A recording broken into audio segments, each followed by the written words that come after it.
Something happened inside the Iranian military last week that their commanders are not talking about. Something that erased years of preparation, billions of dollars of defense infrastructure, and what Iran thought was its most reliable advantage in a matter of hours. And the terrifying part, Iran never even saw it coming. Because the United States did not just show up to this fight with weapons Iran knew how to defend against. America showed up with weapons Iran had never encountered before, brand new, never used in combat, never tested against a real enemy until now. Three weapons, three historic firsts, and each one of them is a direct signal, not just to Iran, but to every nation on earth watching this conflict unfold, that the United States military just crossed into an entirely new era of warfare. By the end of this breakdown, you are going to understand exactly what just changed and why it matters far beyond Iran's borders. Let us start with the weapon that military analysts are calling the most significant development in American ground-based strike capability in a generation. It is called the Precision Strike Missile, the PRSM, and if you have not heard that name before, you are going to be hearing it a lot more in the years to come. To understand why the PRSM is such a big deal, you have to understand what it replaced and why replacing it was so urgently necessary. For more than 30 years, the backbone of American ground-based precision strike capability was the ATAC-EMS, the Army Tactical Missile System. If you followed the Russia-Ukraine war, you heard that name repeatedly. Ukraine used ATAC-EMS to hit Russian air defense systems, ammunition depots, and high-value command infrastructure. Those strikes worked. The ATAC-MS proved its worth in Operation Desert Storm in 1991. It proved its worth again in Operation Iraqi Freedom. For 3 decades, it was America's go-to ground-launched precision strike weapon. But here is the thing about military technology. No matter how good a weapon is, the moment your enemy starts studying it, learning its range, its flight profile, its limitations, its effectiveness begins to decay. And the U.S. Army knew this. So back in 2016, the Army put out a challenge to the biggest names in American defense, Lockheed Martin, Boeing, and Raytheon, and told them to build something better, something that could hit harder, go further, and do it faster. Boeing dropped out. Raytheon dropped out. Lockheed Martin stayed in the race and won it. When Lockheed first started designing the PRSM, there was a hard ceiling on how far it could fly. Because of a Cold War-era agreement called the Intermediate Range Nuclear Forces Treaty, signed by the US and the Soviet Union in 1987, America was legally restricted from fielding ground-launched missiles beyond a certain range. So the original PRSM was designed to max out at around 310 miles.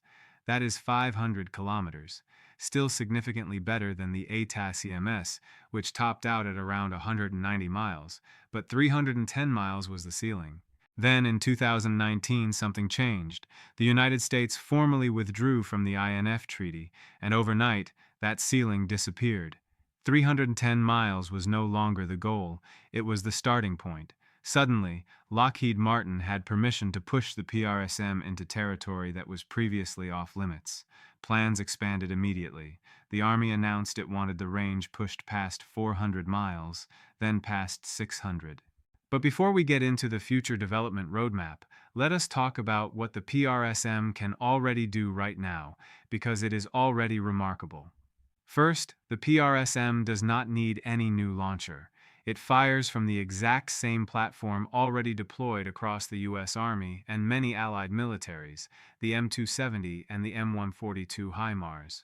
America already has these units positioned across the globe, and the PRSM simply slots into them. No new infrastructure, no new vehicles, no years-long procurement cycle for entirely new equipment. Second, the PRSM is physically smaller and sleeker than the ATAC-EMS, slim enough that 2 PRSMs can fit into the same pod that previously held only one ATAC-EMS missile. Think about what that means in practice. A HIMARS unit that used to carry 1 missile per pod now carries 2. You have doubled the firepower density of every single launcher in the fleet without adding a single new vehicle to the battlefield. Twice the range, twice the density, same launcher. That is not just an upgrade, that is a multiplication of American strike capability. And this is only the beginning. Lockheed Martin and the Army have mapped out a full development roadmap for the PRSM broken into increments. Increment 1, the version currently operational, is the baseline 310-mile variant, the one doing damage in Iran right now. Increment 2 pushes the range to roughly 620 miles and adds a multi-mode seeker system that allows it to track and engage moving targets, including ships. A ground-launched missile that can hit a warship at sea from over 600 miles away. That changes naval threat calculations in every contested waterway on Earth. Increment 3 expands warhead options. Increment 4 pushes range even further through improved propulsion. And Increment 5, the most futuristic of all, is designed to be fired from an autonomous vehicle with no human crew required at the launch point. The roadmap is extraordinary. But all of that is the future. Today, in Iran, Increment 1 is already changing the battlefield. U.S. Central Command confirmed it officially, stating that in a historic first, long-range precision strike missiles were used in combat during Operation Epic Fury, providing an unrivaled deep strike capability. Admiral Brad Cooper, the head of U.S. Central Command, confirmed the launch himself. And Patricia Blanchette, an associate director at the Center for Strategic and International Studies Missile Defense Project, told Business Insider that the PRSM's combat debut signals the beginning of a new chapter of Army strike capability with significantly greater reach and accuracy. The strategic implications are profound. The PRSM's extended range means the U.S. can launch from a much wider array of positions and still reach deep into Iranian territory. You cannot concentrate your defenses when the threat can come from almost any direction. And this is not just about Iran. China is watching. Russia is watching. Both nations have been investing heavily in anti-access and area denial systems, military strategies designed to push American forces out of range. The PRSM was specifically designed with a potential Indo-Pacific conflict in mind. In that theater, conventional missiles simply do not have the range to reach critical targets from the limited land-based launch points available to U.S. forces. The PRSM changes that calculation dramatically, and China's military planners know it. Before we get into Weapons 2 and 3, and Weapon 2 has one of the most extraordinary origin stories in modern military history, drop a comment right now. Did you know the PRSM existed before this video? And if you are not subscribed to Signal Drop yet, do it now. Because what comes next in this breakdown is the part that most defense analysts did not see coming either. Now, if you thought the PRSM story was remarkable, what I am about to tell you may be the most ironic development in modern military history, because weapon number 2 is not something America designed from scratch. It is something America studied, reverse-engineered, and improved from Iran itself. To understand this, you have to understand the one area where analysts believed Iran genuinely had an edge going into this conflict: drones. Iran has been developing drone technology for decades. Their crown jewel, the weapon that made the world take Iran's drone program seriously, is the Shahed drone, a one-way attack drone, sometimes called a kamikaze drone, designed to fly long distances and destroy itself on impact. Russia bought these drones from Iran and deployed them extensively against Ukraine, using them to strike power plants, infrastructure, and military positions. The Shahed drones became infamous, cheap, difficult to intercept in large numbers, available in massive quantities because they cost almost nothing to produce. Iran built up years of experience manufacturing them, deploying them, refining their tactics. When Operation Epic Fury began, some analysts looked at that drone advantage and expressed genuine concern. The U.S. military historically has focused on large, expensive, technologically sophisticated systems, fighter jets that cost hundreds of millions of dollars, missiles that cost hundreds of thousands per shot. What happens when your enemy can swarm you with drones that cost almost nothing each? But America had a secret, and the secret had a name: LCCAS, the low-cost unmanned combat aerial system designed by a U.S. defense contractor called SpectraWorks. And here is where it gets extraordinary. LCCAS is a one-way attack drone built in significant part on captured Shahed technology. At some point in the 2020s, American forces obtained a Shahed drone. SpectraWorks engineers took it apart, studied it, understood how it worked, and then they built something better using what they learned. They took Iran's most powerful asymmetric weapon, adapted it, improved it, and prepared to send it back. The speed of this program is almost as striking as its concept. The LCCAS program was officially unveiled in July 2025. Mere months later, LCCAS drones were already deployed to U.S. forces in the Middle East. In December 2025, barely 5 months after the public announcement, the first LCCAS drone was launched at sea in the Persian Gulf, and then on February 28th of this year, the opening day of Operation Epic Fury, LCCAS saw its first real combat. A U.S. Central Command press release described LCCAS as having extensive range and being designed to operate autonomously, capable of being launched via catapults, rocket-assisted takeoff, and mobile ground and vehicle systems. That flexibility in deployment means LCCAS does not need a fixed launch base. It can be launched from almost anywhere, but the upgrades go beyond launch flexibility. Analysts who studied imagery of the LCCAS drone noticed two features that set it apart from the basic Shahed design. First, a nose-mounted gimbaled camera system. This means operators can visually assess the target in real time, making targeting decisions with far greater precision than a basic GPS-guided kamikaze drone. Second, satellite connectivity modules. This is the feature that fundamentally changes what this drone is capable of. A standard Shahed, once launched, is locked onto its target, but a drone with satellite connectivity can receive updated instructions mid-flight. If conditions on the ground change, if the target moves, if a more important target is identified, operators can redirect the drone while it is already in the air. That tactical flexibility dramatically expands what a cheap drone can accomplish. And satellite connectivity is the foundation for something even more transformative: AI-powered swarm tactics.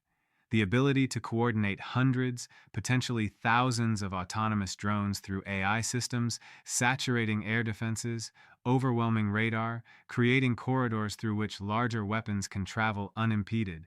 LCCAS is architected for exactly that future. Here is the cost reality that makes this even more striking. Each LCCAS unit costs approximately $35,000, a fraction of the cost of a single missile, and the U.S. military budget can sustain the production of effectively unlimited numbers of them. A U.S. defense official speaking to CNN acknowledged that America's historic focus on large, expensive systems could have been a disadvantage against cheaper, asymmetric threats. But with LCCAS, the United States is, in their own words, flipping the script against its opponents. Think about what that means from Iran's perspective. They spent decades developing and refining the Shahed as a tool precisely because it was cheap, simple, and hard to defend against at scale. And now America has taken that same concept, upgraded it with satellite connectivity and precision optics, and is deploying it against Iran in potentially unlimited quantities. Iran's greatest asymmetric military innovation is now being used against its creator, improved, mass-produced, launched from American assets across the region. Now we reach weapon number 3, and this one caught even experienced military analysts off guard when the first images emerged from Operation Epic Fury, because on the surface, it looks like something you already know. It is a weapon that has been in service since 1983. A weapon used in more conflicts than almost any other precision munition in American history. A weapon so well known that most people in the defense community would tell you there is nothing new to say about it. They would be wrong. The weapon is the Tomahawk, the BGM-109 Tomahawk land attack missile. You know the Tomahawk. Extraordinary range, all-weather operation, jet-powered subsonic cruise missile deployed not just by the U.S. Navy, but by the Royal Australian Navy, the Royal Netherlands Navy, and the British Royal Navy. A truly multinational weapon system proven in conflict after conflict for 4 decades. But here is what nobody was ready for. When U.S. Central Command released the first imagery from Operation Epic Fury, analysts who looked at those images did a double take. Something was different about the Tomahawks in those photographs. Something fundamental. Something that had never been seen in 40 years of Tomahawk deployments. The missiles were black. Not the standard hazy gray that Tomahawks have worn since 1983. Glossy black. A stark, unmistakable departure from everything the Tomahawk has ever looked like. And before you think this is purely cosmetic, this is not about aesthetics. This color change is a weapons upgrade in its own right. Analysts recognized the coating because they had seen it on exactly one other weapon in the American arsenal, the AGM-158C long-range anti-ship missile, known as the LRASM. That missile features the same type of glossy black finish for a well-understood reason. It is a low observable coating, radar-absorbent materials combined with infrared suppressive properties bonded into the surface of the missile. When this coating is applied to a missile flying at low altitude over open water, precisely how Tomahawks are often employed, flying sea-skimming profiles to avoid radar, it dramatically degrades the ability of enemy radar systems to detect and track it. A standard gray Tomahawk was already extremely difficult to intercept. It flies low, follows terrain-hugging flight paths, and is relatively small and fast. Now add a coating that absorbs radar energy instead of reflecting it back. Add infrared suppression that reduces the missile's heat signature.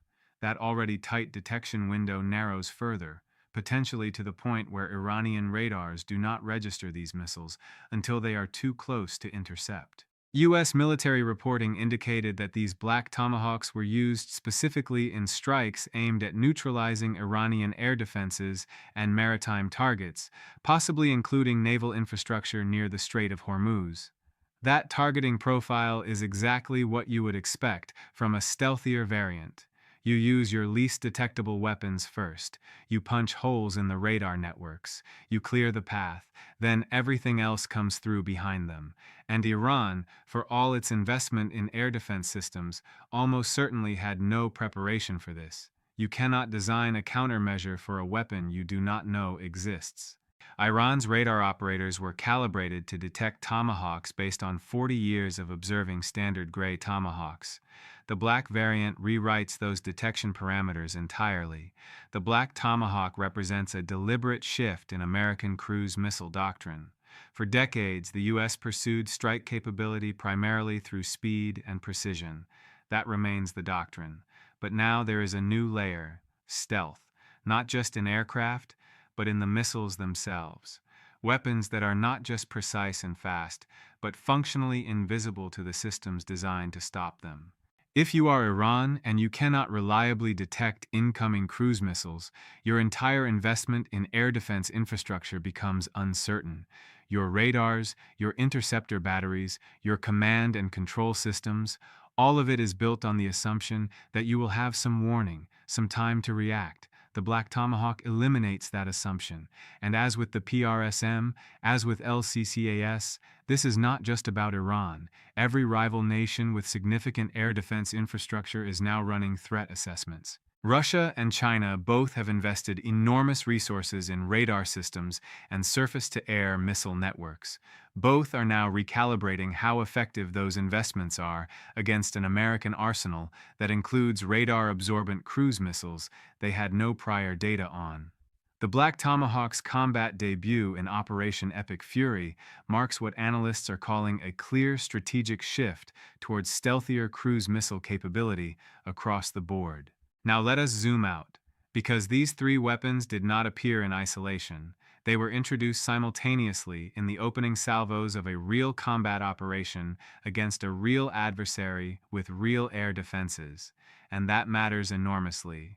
There is a concept in military strategy called combat validation, the idea that a weapon does not truly prove its worth until it has been used in actual combat conditions against an enemy actively trying to stop it, with real consequences for failure.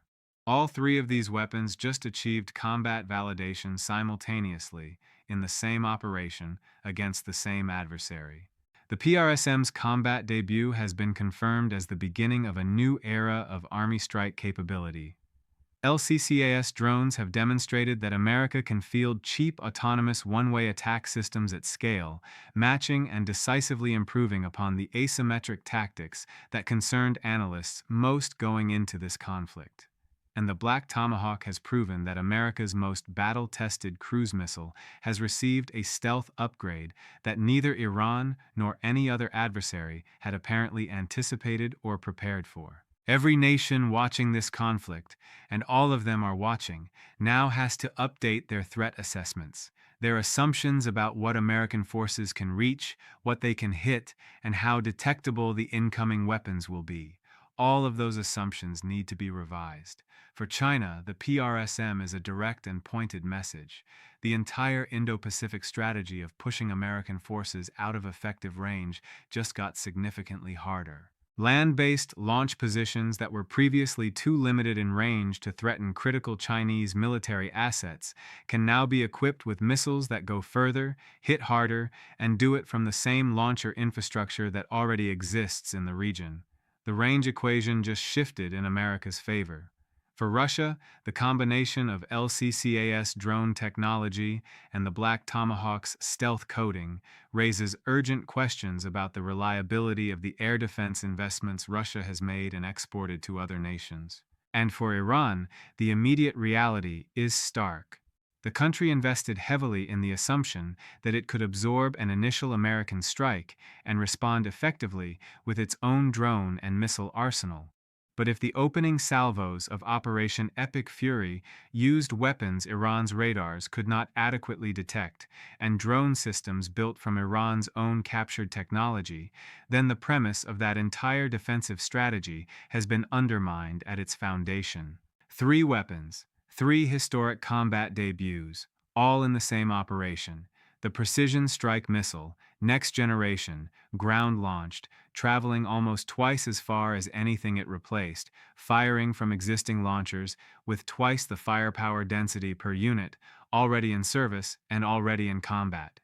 LCCAS, the one-way attack drone built on captured Iranian Shahed technology, equipped with satellite connectivity and precision optics, available in potentially unlimited numbers at $35,000 per unit, turned directly against its original creators. And the Black Tomahawk, the stealth-upgraded variant of the world's most proven cruise missile, wearing a radar-absorbent coating that degrades Iran's ability to detect it, deployed in the opening strikes to dismantle air defense networks before follow-on attacks could arrive.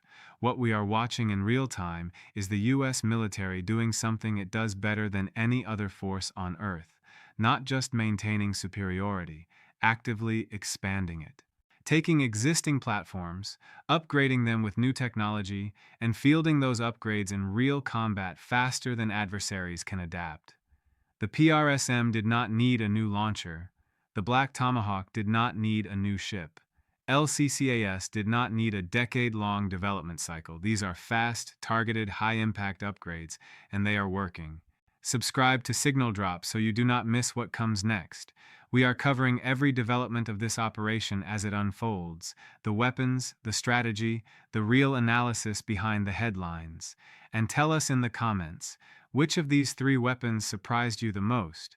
The PRSM, LCCAS, or the Black Tomahawk? The message from Operation Epic Fury is not just about Iran. It is about what America is capable of and about how far ahead the United States military is willing to push its advantage before an adversary even realizes the gap has widened.